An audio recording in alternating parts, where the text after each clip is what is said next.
Brasília decidiu aumentar os impostos. Se essa frase aparecesse na prova agora, daria para cravar a figura de linguagem certa sem pensar duas vezes.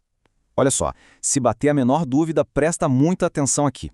Nessa explicação, a gente vai dissecar exatamente o que as bancas de alto nível cobram sobre figuras de linguagem.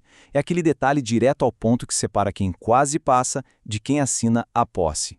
Lê essa frase aqui comigo. Essa é uma armadilha clássica do Sebrasp. A banca afirma que Brasília decidiu é um caso de metáfora por transferência de sentido. E aí, certo ou errado? Na pressão da prova, o cérebro da maioria pensa: poxa, Brasília é uma cidade, cidade não toma decisão. Então o sentido foi transferido, só pode ser metáfora. E é exatamente aí que a banca faz a festa. A resposta é errado. Isso é uma metonímia. E quem erra isso acabou de jogar fora um ponto crucial. E pior, viu? Perdeu a vaga para quem entende a engenharia por trás das palavras. O custo de não dominar esse detalhe bobo é a aprovação, porque as bancas usam justamente essa confusão para passar a foice na grande massa de inscritos. E não é só o Sebrasp não, tá? FCC, FGV, Vunesp, todas elas batem nesse mesmíssimo calcanhar de Aquiles com uma frequência assustadora. Mas calma, sem pânico. Acompanhando essa análise até o final, a recompensa será um fluxograma mental de 4 passos, além de 4 mnemônicos absurdamente fáceis. É o escudo definitivo para nunca mais cair nisso. Bloco 1. Metáfora contra metonímia. A regra de ouro é a seguinte: a metáfora é uma comparação escondida. Ela funciona na base da semelhança imaginária, subjetiva, que só existe ali na cabeça de quem está falando. Agora, a metonímia é outro bicho. Ela opera por contiguidade. O que isso significa na prática? Significa que existe uma relação real, física, objetiva ou lógica no mundo real entre as palavras. Uma coisa literalmente toma o lugar da outra.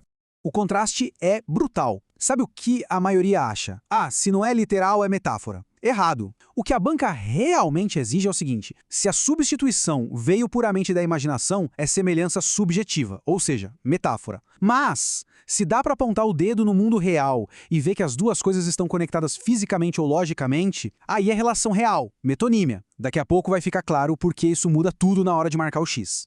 Na prática, a coisa funciona assim. Pega a frase "o coração da cidade". Por que isso é metáfora? Porque o centro de uma cidade só se parece com o coração na sua importância vital. É pura imaginação. Agora, olha a segunda. O Brasil perdeu. Isso é metonímia. Não existe nenhuma semelhança física entre o país Brasil e 11 jogadores correndo num campo. O que existe é uma relação real de representação. A seleção realmente representa o país. Percebeu a diferença de raciocínio? E aqui a gente chega na pegadinha explícita. A caneta do ministro assinou o decreto. A banca faz isso de propósito, sugerindo nas entrelinhas que isso é uma metáfora ou até personificação. Não cometa esse erro. A caneta é o instrumento real, palpável, usado pelo agente real que é o ministro. Instrumento no lugar do agente é uma relação física e objetiva, ou seja, uma metonímia clássica. Bloco 2. A armadilha do paradoxo.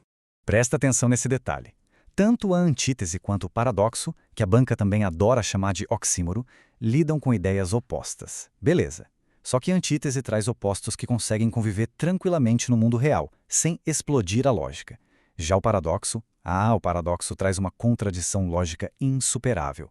É uma parada que parece impossível na física ou na razão, mas que acaba revelando uma verdade poética profunda. Olha só a diferença na prática.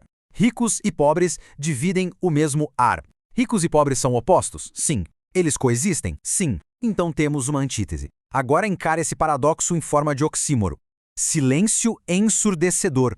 Pensa que, logicamente, o silêncio, que é a ausência total de som, jamais conseguiria causar surdez por causa do volume. É fisicamente impossível, mas retoricamente a gente entende perfeitamente que aquele silêncio foi extremamente perturbador. E as bancas amam cobrar Camões para testar exatamente isso. Lembra daquele verso famoso? Amor é fogo que arde sem se ver. Fogo gera luz. Um fogo que arde sem poder ser visto quebra as leis da física. É logicamente impossível. E é justamente essa impossibilidade lógica que carimba o paradoxo para mostrar aquela natureza maluca e irracional do amor. Sabe o que o examinador vai fazer na prova? Ele vai jogar esse verso do Camões e afirmar com a maior naturalidade que se trata de uma antítese. Ele está só esperando alguém marcar por puro impulso, só porque viu ideias opostas. Quem não sabe diferenciar a coexistência da contradição impossível, vai rodar. Mas com essa lógica na cabeça, não tem erro. Bloco 3. As omissões que reprovam. Entender a diferença entre elipse e zeugma salva pontos preciosos. As duas são figuras onde se engole, omite palavras. A elipse é quando se esconde um termo que não apareceu antes no texto, mas o próprio contexto deixa escancarado o que está faltando. Já o zeugma é um negócio muito mais específico. É uma omissão anafórica. A palavra só some porque ela já foi dita com todas as letras logo ali atrás. Fica cristalino quando a gente vê os exemplos. Na sala, silêncio. Faltou a palavra havia. Essa palavra havia tinha aparecido antes na frase? Não, então é uma elipse simples. Agora, em contrapartida, olha o zeugma. Ela gosta de cinema, ele de teatro. O verbo gostar sumiu depois do pronome ele. Mas repara que o verbo já estava lá na primeira oração. Ele deixou um rastro. É esse rastro que transforma a construção num zeugma. Grava essa regra de ouro, porque ela garante pontos na FCC e no Sebrasp. É uma hierarquia simples. Todo zeugma é uma elipse, mas nem toda elipse é um zeugma. O zeugma é uma elipse mais refinada, com pré-requisito. Se a questão pedir só elipse e nas opções tiver um zeugma, manda bala, está valendo. Mas se a banca for maldosa e colocar elipse na letra A e zeugma na letra B para aquela frase do cinema e teatro, a jogada é ir na mais específica. Marca zeugma sem dó. Bloco 4. É hora do nosso simulado ao vivo. Questão a nível difícil do Sebrasp na tela. O Planalto reagiu com um silêncio ensurdecedor às acusações. O examinador pergunta se a expressão silêncio ensurdecedor constitui oxímoro. E aí? É nessa hora que a pressão bate. É preciso puxar pela memória aquela nossa regra das contradições lógicas. O gabarito é certo. Como a gente dissecou agora há pouco, tem a fusão direta, juntinha ali, de dois termos que são, logicamente, contraditórios. E olha só que bônus de prova. Se a banca perguntasse sobre o Planalto, isso seria uma metonímia de lugar substituindo a instituição. Duas figuras geniais na mesma frase, prontinhas para derrubar quem não se preparou. Segunda questão, nível médio da FGV. João gosta de futebol, seu irmão de tênis. Essa omissão do verbo na segunda parte é um exemplo de zeugma ou elipse simples. Pensa rápido na regra do termo que já foi expresso. O verbo estava lá antes? Estava, sim. Então, gabarito é zeugma. Ponto final. Sem choro nem ranger de dentes. Bloco 5. O segredo final. O fluxograma da prova. Ao bater o olho numa questão de figuras de linguagem, basta rodar esse algoritmo mental. Passo 1. É o sentido literal da palavra? Se for, procura figuras de construção, tipo omissões ou repetições. Passo 2. Não é literal? Então, qual é o sentido figurado? Estão invertendo, exagerando, suavizando? Passo 3. Se rolou substituição de uma palavra por outra, a grande pergunta é: a conexão entre elas é pura semelhança imaginária ou existe uma relação real no mundo? E por fim, passo 4. Se o papo for sobre a estrutura da frase, dá uma checada se eles omitiram algo que já passou ou se estão repetindo palavras no começo. Esse fluxograma acaba com o chute.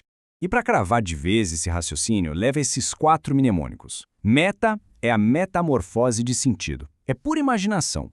Meto é metonímia. É a relação que existe no mundo real. Catacrese é a catástrofe da metáfora. Aquela expressão que de tanto ser usada, morreu. Perdeu o sentido original. E o zeugma é zero repetição de algo que já foi expresso antes. Aplicando essa lógica fria, a banca não tem chance. Aliás, antes de ir para os próximos estudos, deixa um like e se inscreve aqui. Fica a reflexão. Será que essas figuras são só pegadinhas de prova ou elas são, na verdade, a base de como a nossa mente constrói a própria realidade? Pensa nisso.